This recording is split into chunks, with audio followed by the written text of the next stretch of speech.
Ce que je préfère avec le fait de faire des DIY, c'est quand un ami m'appelle et me dit c'est l'anniversaire de ma copine, j'aimerais lui fabriquer un cadeau, j'ai une idée mais j'ai besoin de toi pour la réaliser. C'est exactement ce qui s'est passé. Mon ami m'a appelé et m'a dit j'ai une super idée, je veux faire un rappel-tout. Faire rappel-tout, qu'est-ce que c'est? Pour ceux qui connaissent pas ou qui ne se rappellent pas, c'est dans Harry Potter, Neville Londubat a une petite sphère transparente et qui se colore en rouge quand il a oublié quelque chose. Je savais pas du tout exactement comment on allait le réaliser parce qu'on devait profiter du fait qu'elle soit pas là pour pouvoir le fabriquer en cachette. Et donc, on avait une journée pour fabriquer un rappel-tout. Et pas n'importe quel rappel-tout, un rappel-tout connecté, qui fonctionne vraiment, qui se connecte à son calendrier Google et qui s'allume en rouge quand il y a un événement. Mon ami s'est occupé de la partie Arduino, lampe connectée, code, etc. Gentiment accepté de mettre en ligne le code en public pour que vous puissiez vous aussi éventuellement le faire si vous en avez envie. Voilà, c'est parti. Générique!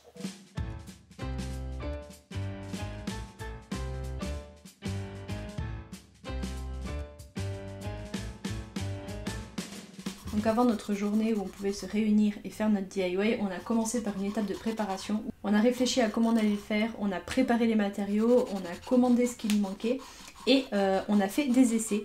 Et donc je me suis retrouvée à essayer de casser et de poncer des ampoules pour pouvoir faire une sphère en verre à l'intérieur de laquelle on comptait mettre les LED. Plot twist, ça n'a pas du tout fonctionné, j'ai réussi à casser 3 ampoules avant de me dire que c'était pas la meilleure idée du monde et donc on est parti sur des boules en plastique un peu plus tard. Pour pouvoir le faire de façon beaucoup plus sécure.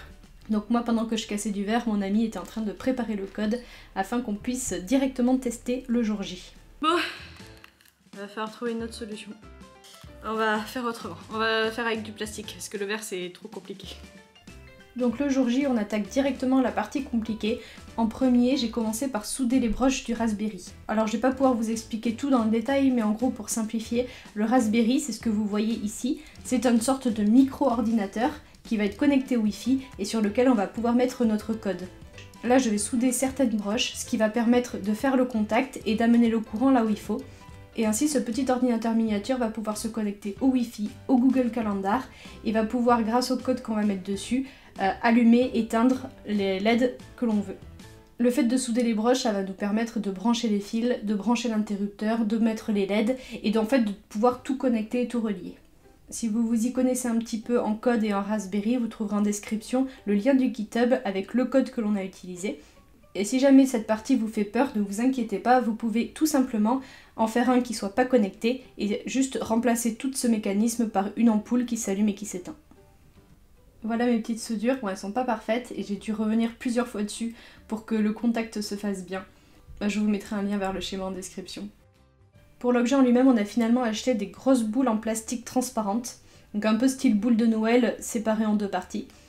Le problème c'est que ça faisait assez cheap et comme c'est complètement transparent, on aurait pu tout voir à travers.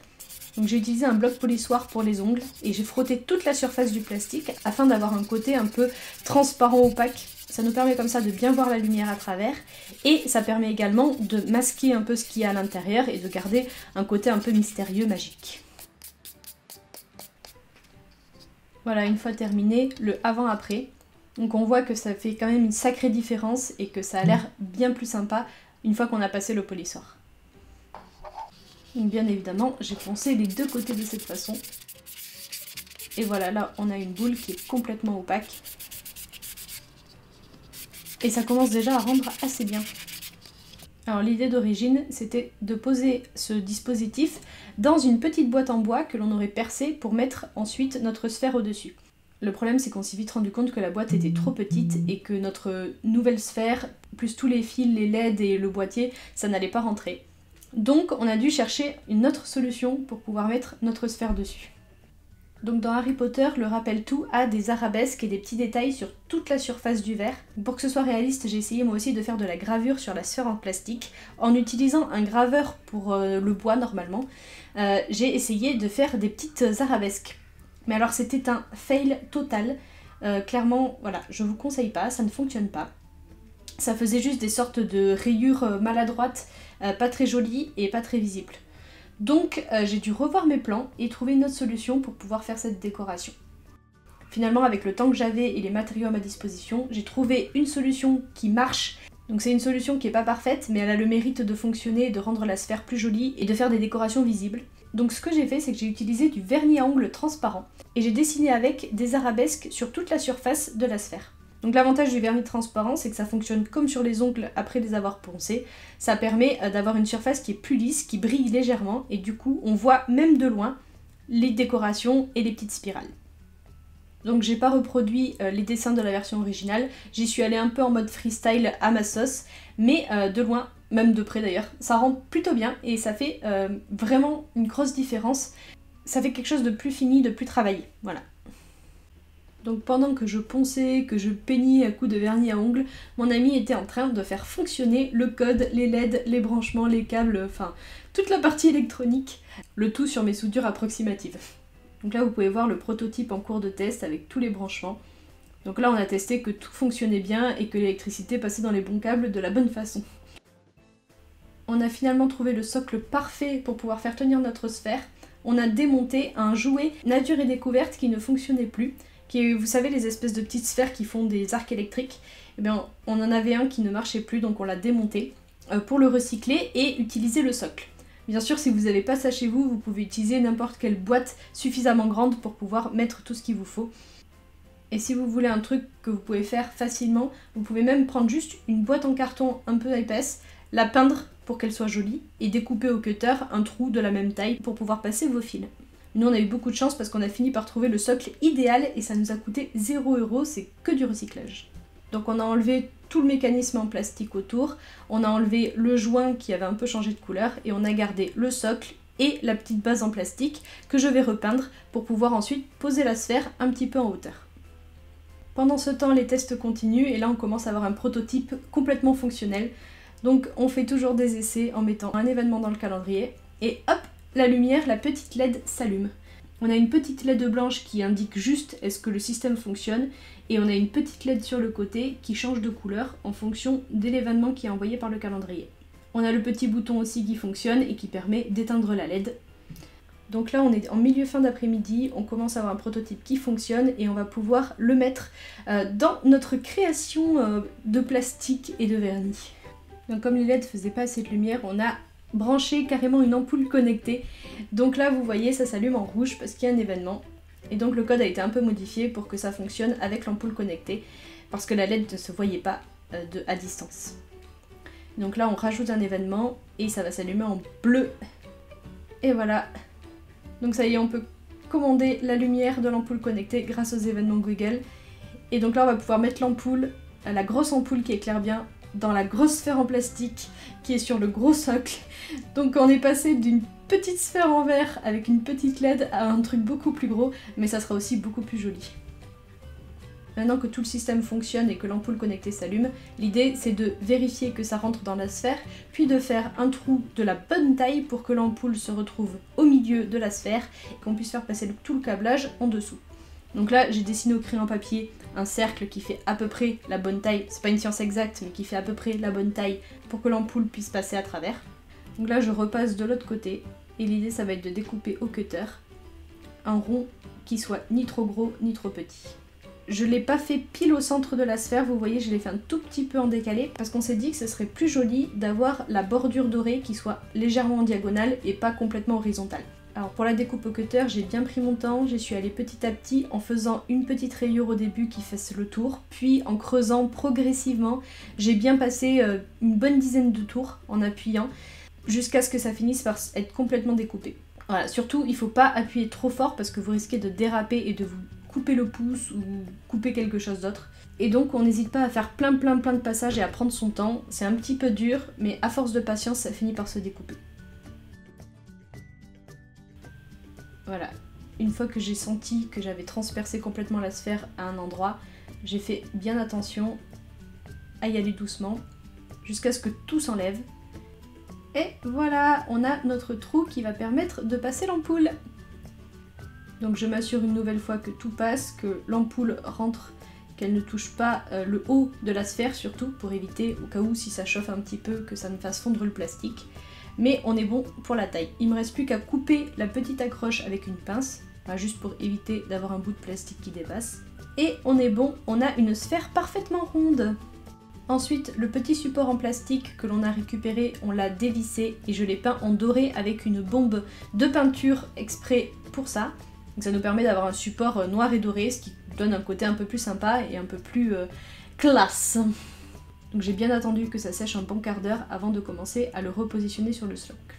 Ensuite, on a installé l'interrupteur sur le devant au niveau du socle. Là, c'est pareil, vous pouvez faire un petit trou dans la boîte que vous utilisez. Donc l'interrupteur, il sert à arrêter la lumière quand elle clignote. Donc pour accrocher l'interrupteur, on a fait tout simple, on a mis une bonne couche de colle forte, on a plaqué l'interrupteur pour que le petit bitonio dépasse du trou, et comme ça, on y avait accès depuis l'extérieur du socle. Évidemment, vous adaptez ça en fonction du matériau que vous utilisez. Si c'est du carton, du bois, du plastique, vous le collez avec quelque chose d'adapté. Ensuite, on a refait les branchements et des tests avec le socle final. Donc là, on a l'électricité qui part de la multiprise, qui alimente le petit Raspberry, et on a également un câble qui alimente l'ampoule connectée. Donc tout rentre bien dans notre socle, vérifiez bien que vous pouvez tout passer à l'intérieur. Et donc tout est bon, là on fait nos petits tests, la petite LED s'allume, et ensuite l'ampoule. Voilà. Donc là c'est parfait, tout est branché, tout fonctionne, on n'a plus qu'à mettre nos éléments décoratifs et à tout refermer. Bon, en vrai, dans la vraie vie, on a encore passé un quart d'heure à faire des tests avec toutes les couleurs possibles, mais ça, c'était parce qu'on voulait être sûr que tout marche bien. Maintenant, je remets le petit support doré que j'ai peint tout à l'heure. Je vais faire passer la douille du fil électrique à l'intérieur pour ensuite pouvoir visser l'ampoule. Donc là, j'ai simplement remis les vis que l'on avait enlevées tout à l'heure. Et maintenant que tout est branché, c'est le moment de passer la douille de l'ampoule dans le socle, de refermer le tout. Voilà, je m'assure que j'ai assez de câbles pour pouvoir la tirer. Et maintenant, on met notre demi-sphère trouée. On revisse le petit support de la douille pour éviter qu'elle ne s'échappe. On visse notre ampoule connectée. Et ensuite, je remets la deuxième moitié de la sphère. L'ampoule est un petit peu haute, on va la remettre plus tard un peu plus basse pour que ce soit plus joli. Maintenant que la partie basse est positionnée, je vais repeindre des arabesques au vernis à ongles sur la partie basse aussi, pour que ce soit vraiment joli de haut en bas. Voilà, j'aurais pu faire cette partie-là tout à l'heure, mais bon, pourquoi faire simple quand on peut faire compliqué? Maintenant que tout est bon, que tout est peint, que tout fonctionne, c'est le moment de fermer la sphère et de faire la fameuse jointure dorée. Donc là j'ajuste un petit peu la boule pour que, comme je vous le disais, la ligne soit légèrement diagonale, parce que ça rend quand même beaucoup plus joli.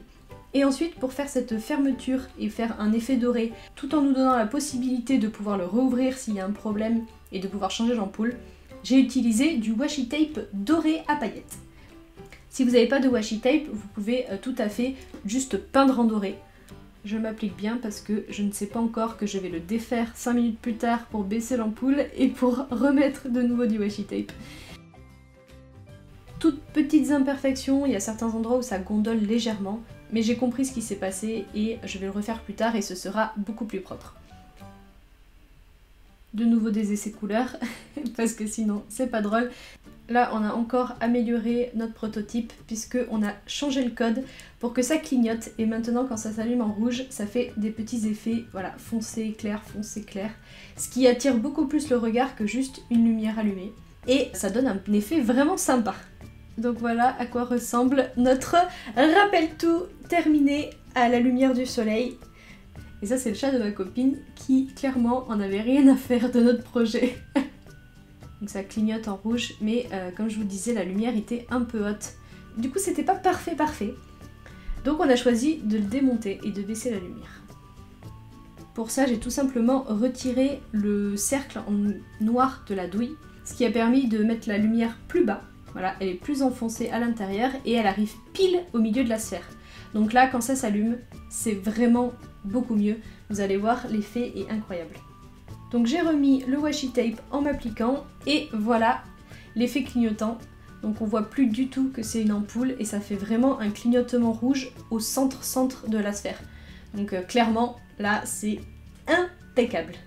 On voit bien les petites arabesques même de jour. La lumière se voit la journée.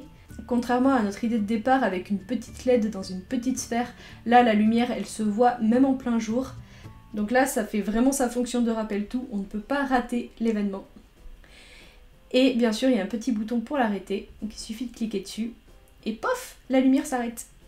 Donc le rappel tout original il s'allume que en rouge, mais nous on a mis la possibilité de choisir la couleur, c'est-à-dire que par défaut sur un événement Google ça va mettre une lumière rouge, mais si vous mettez le code couleur bleu, vert, jaune, orange, violet, que vous voulez, peu importe, dans le début de votre événement, eh bien ça s'allumera de la couleur que vous voulez. Donc on a un rappel tout qui en plus d'être rouge peut faire de la lumière bleue, de la lumière verte. Voilà, il est parfait, il est mieux que la version originale. Bon, il n'est pas portable, mais on peut pas tout avoir. Voilà, je vous laisse sur ces dernières images du rappel tout en fonctionnement, qui a été fabriqué en 24 heures chrono par 2 personnes qui ont vraiment rien à faire de leur temps libre. J'espère que ça vous a plu, n'hésitez pas à me dire ce que vous en pensez en commentaire. Parce que franchement, moi je suis super fière de nous. C'est un des plus beaux DIY que j'ai fait.